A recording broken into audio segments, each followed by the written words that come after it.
అందరికీ నమస్కారం.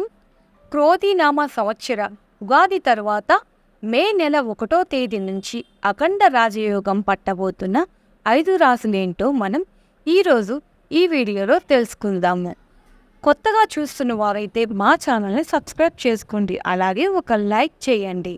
2024లో ఏప్రిల్ 9వ తేదీన ఉగాది పండుగ రాబోతుంది. ఉగాది తెలుగువారి అతిపెద్ద పండుగ. ఈ రోజు నుండే నూతన సంవత్సరం ప్రారంభం అవుతుంది. ఉగాది అంటే కొత్త సంవత్సరం కనుక ఆ రోజు మొదలుపెట్టిన ఏడాదంతా ఎలా ఉంటుందో అని తెలియజేసే పంచాంగ శ్రవణం ఉంటుంది. వాతావరణం అనుకూలంగా ఉంటుందా లేదా, అతివృష్ట అనావృష్ట లాంటివి ఉన్నాయా, తుఫానులు భూకంపాలు లాంటి ప్రకృతి ప్రళయాలు ఏమైనా ఉన్నాయా, లేదా దేశం సుభిక్షంగా ఉంటుందా లేదా, అలాంటి విషయాల గురించి పంచాంగం చోటు చేసుకుంటాయి. అందుకే ఉగాది రోజు అందరూ పంచాంగ శ్రవణం చేస్తారు. పంచాంగ శ్రవణం సాధారణంగా దేవాలయాల్లో మాత్రమే జరుగుతుంది. తిథి వార నక్షత్ర యోగ కర్ణములని 5 అంగాలను వివరించేదే పంచాంగం. పంచాంగ శ్రవణ సమయంలో ఉత్తరాభిముఖంగా కూర్చోవాలి, దక్షిణముఖంగా అసలు కూర్చోకూడదు. పంచాంగకర్త, నవనాయకులు, ఉపనాయకులు, వారి ఆధిపత్యం వహించే గ్రహాలు, వాటి ద్వారా సంవత్సరంలో కలిగే ఫలితాలతో పాటు సంక్రాంతి, పురుషుడి లక్షణాలు, ఫలాలు, వివిధ నక్షత్రాలు, రాసుల వారి రాశి ఫలాలు, ఆదాయ వ్యయాలు, రాజ్య పూజ అవమానాలు వన్నిటి గురించి తెలియజేస్తారు. దీనివల్ల ప్రతి మానవుడు ఆదాయాన్ని మించి వ్యయం చేయకుండా, తొందరపాటు చర్యలు, అవమానాల పాలు కాకుండా జాగ్రత్త పడతాడు. అంతేకాదు, గ్రహాల గమనాన్ని అర్థం చేసుకొని వాటికి తగిన విధంగా జీవన గమనాన్ని మార్చుకుంటూ అభివృద్ధిని సాధిస్తాడు. ఉగాది రోజు అందరూ కూడా పంచాంగ శ్రవణం తప్పకుండా చేయాలి. ఎవరి రాశిని బట్టి వారు సంవత్సరం అంతా ఎలా ఉండబోతుందనే విషయాల గురించి తెలుసుకోవాలి. అయితే ఉగాది నుండి ముఖ్యంగా ఈ 5 రాశుల వారికి అఖండ రాజయోగం పట్టబోతుంది. వీరు ఇక పట్టిందల్లా బంగారం అవుతుంది. నక్క తోక తొక్కినట్లు గొప్ప అదృష్టాన్ని పొందబోతున్నారు ఈ 5 రాశుల వారు. క్రోధనామ సంవత్సరంలో అంతా కలిసి వస్తుంది. వీళ్ళకి తిరుగులేని రాజయోగం పడుతుందని జ్యోతిష్య పండితులు చెబుతున్నారు. మరి ఇంతకీ ఉగాది నుండి కుబేర్లుగా మారబోతున్న ఈ 5 రాశుల వారు ఎవరో ఇప్పుడు మనం ఈ వీడియోలో తెలుసుకుందాం. ఎందుకంటే మాకు మీ సపోర్ట్ చాలా అవసరం, కాబట్టి మా ఛానల్కి లైక్ చేయండి. చాలా చాలా అవసరం. 2024వ సంవత్సరం ఉగాది తర్వాత ద్వాదశ రాశులలో 5 రాశుల వారికి అఖండ రాజయోగం పట్టబోయే ఈ 5 రాశులు చాలా అదృష్టవంతులు. ఎప్పుడైనా సరే దేవగురు అయినటువంటి బృహస్పతి యోగిస్తే ఏ రాశికైనా రాజయోగం పడుతుంది.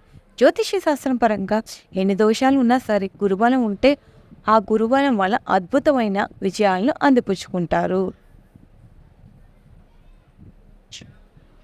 అఖండ రాజయోగం పట్టబోయే ఈ 5 రాశులు ఏంటో ఇప్పుడు మనం తెలుసుకుందాం.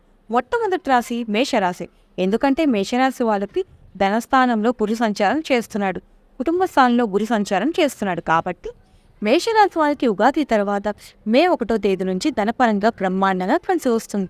రెట్టింపు ధన లాభం వస్తుంది.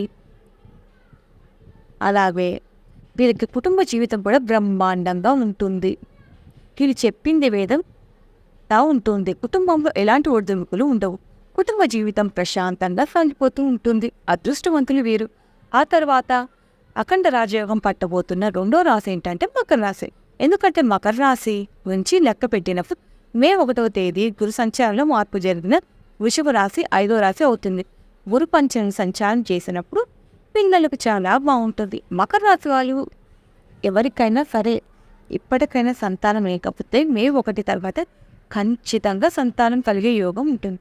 అలాగే మకర రాశి వాళ్ళు పిల్లలు మే 1వ తేదీ తర్వాత బ్రహ్మాండమైనటువంటి టాప్ పొజిషన్లోకి ఈ సంవత్సరం రీచ్ అవుతారు. టాప్ ప్లేస్లో చదువుతారు కూడా. అలాగే మకర రాశి వాళ్ళకి ఆధ్యాత్మికత కూడా పెరుగుతుంది. ఉగాది నుండి భగవంతుడి అనుగ్రహం వాళ్ళకి లభిస్తుంది. ధనం బాగా కలిసి వస్తుంది. సమాజంలో కూడా పేరు ప్రతిష్టలు వస్తాయి. పట్టిందల్లా బంగారం అవుతూ ఉంటుంది. కాబట్టి గురు పంచమ సంచారం అనేది మకర రాశి వాళ్ళకి మే 1వ తేదీ నుంచి బ్రహ్మాండమైన రాజయోగాన్ని కలిగిస్తుందని. ఆ తర్వాత రాజయోగం పట్టబోయే 3వ రాశి ఏంటంటే వృశ్చిక రాశి.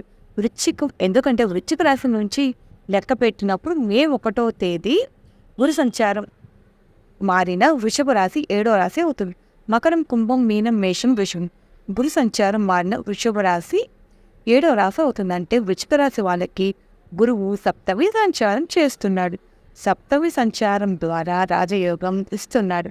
వృశ్చిక రాశి వారికి చాలా కాలంగా పెళ్ళిళ్ళు కుదిరిన వాళ్ళు కూడా మే 1వ తారీఖు తర్వాత ఖచ్చితంగా వీళ్ళకి మంచి సంబంధం వచ్చి మనసుకు నచ్చిన విధంగా పెళ్ళిళ్ళు నిత్యమై పెళ్ళిళ్ళు జరిగిపోతాయి. వాళ్ళ జీవితం కూడా చాలా బాగుంటుంది. భార్యాభర్తల మధ్య ఎన్ని పెద్ద గొడవలు ఉన్నా సరే వృశ్చిక రాశి వాళ్ళకి మే 1వ తారీఖు తర్వాత ఆ గొడవలన్నీ తగ్గిపోతాయి. దాంపత్య జీవితం బాగుంటుంది.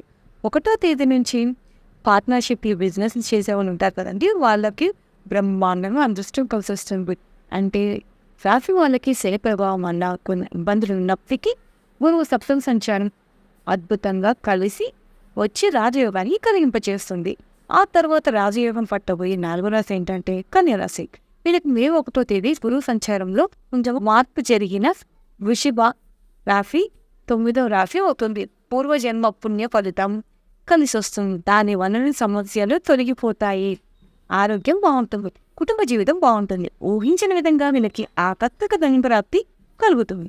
కాబట్టి కన్యారాశి వాళ్ళకి భాగ్యంలో గురువు సంచారం వల్ల అదృష్టం ఉన్నటువంటి బాగా కలిసి వస్తుంది. వీళ్ళకి కూడా పట్టిందల్లా బంగారం అవుతుంది. తిరుగులేని రాజయోగం కలుగుతుంది వీళ్ళకి. ఆ తర్వాత ఆఖరి 5వ రాశి రాజయోగం పట్టబోయే రాశి ఏంటంటే కర్కాటక రాశి. కర్కాటక రాశి లెక్క పెట్టినప్పుడు మే 1వ తేదీ గురువు సంచారంలో మార్పు జరిగేటటువంటి వృషభ రాశి 11వ రాశి అవుతుంది. కాబట్టి కర్కటం, సింహం, కన్యా, తుల, వృశ్చికం, ధనుస్సు, మకరం, కుంభం, మీనం, మేషం, వృషభం. అంటే కర్కాటక రాశి వాళ్ళకి గురువు ఏకాదశి స్థానంలో 11వ స్థానంలో లాభస్థానంలో సంచరిస్తూ అద్భుతమైన రాజయోగాన్ని ఇస్తున్నాడు. ఏకాదశి లాభం ఉంటుంది జ్యోతిష్య శాస్త్రం. కాబట్టి కర్కాటక రాశి వాళ్ళకి ఆర్థిక లాభం కలుగుతుంది. ఆరోగ్యపరంగా లాభం కలుగుతుంది. కుటుంబ పరంగా లాభం కలుగుతుంది. విశేషించి ఏది ప్రారంభించినా సరే అందులో లాభమే తప్ప నష్టం అనేది ఉండదు. ఈ కర్కాటక రాశి వాళ్ళకి వృత్తి, ఉద్యోగ, వ్యాపార రంగాలు, ఆర్థిక, ఆరోగ్య, కుటుంబ వ్యవహారాల్లో తిరగలేని విధంగా లాభాలు అందిపుచ్చుకోవచ్చు. కాబట్టి క్రోధి సంవత్సర ఉగాది తర్వాత మే నెల 1వ తేదీ దేవగురువైన బృహస్పతి వృషభ రాశిలోకి ప్రవేశించడం వల్ల ద్వాదశ రాశుల్లో ఈ 5 రాశుల వారికి మహర్జాతకం ప్రారంభమవుతుంది. పట్టిందల్లా బంగారం అవుతుంది. విశేషమైన రాజయోగం కలుగుతుంది. ఈ 5 రాశుల్లో మొదటి రాశి మేషరాశి, 2వది మకర, 3వది వృశ్చిక, 4వది కన్య, 5వది కర్కాటక. ఈ 5 రాశుల వాళ్ళు సంవత్సరం పాటు తిరుగులేని రాజయోగాన్ని అందిపుచ్చుకోవడానికి సిద్ధంగా ఉన్నారు. మిగిలిన రాశుల వాళ్ళు మాత్రం మే 1 నుంచి దేవగురువైన బృహస్పతి ప్రసన్నం చేసుకోవడానికి ప్రతి గురువారం కూడా నానబెట్టిన శనగలో కొద్దిగా పసుపు కలిపి ఆవుకు తినిపించాలి. రోజు స్నానం చేసే నీళ్ళలో కొంచెం పసుపు వేసుకొని స్నానం చేయాలి. ప్రతి గురువారం శివలింగానికి కొబ్బరి నీళ్ళతో అభిషేకం చేస్తూ ఉండాలి. మిగిలిన రాశి వాళ్ళకు కూడా గురుబలం పెరుగుతుంది. సకల శుభాలు కూడా కలుగుతాయి. చూసారు కదండి, ఈ 5 రాశులు అఖండ రాజయోగం పట్టబోతున్నాయి. మీరు ఈ వీడియో నచ్చితే లైక్ చేయండి, అలాగే మా ఛానల్ని సబ్స్క్రైబ్ చేసుకోండి. Thank you for watching.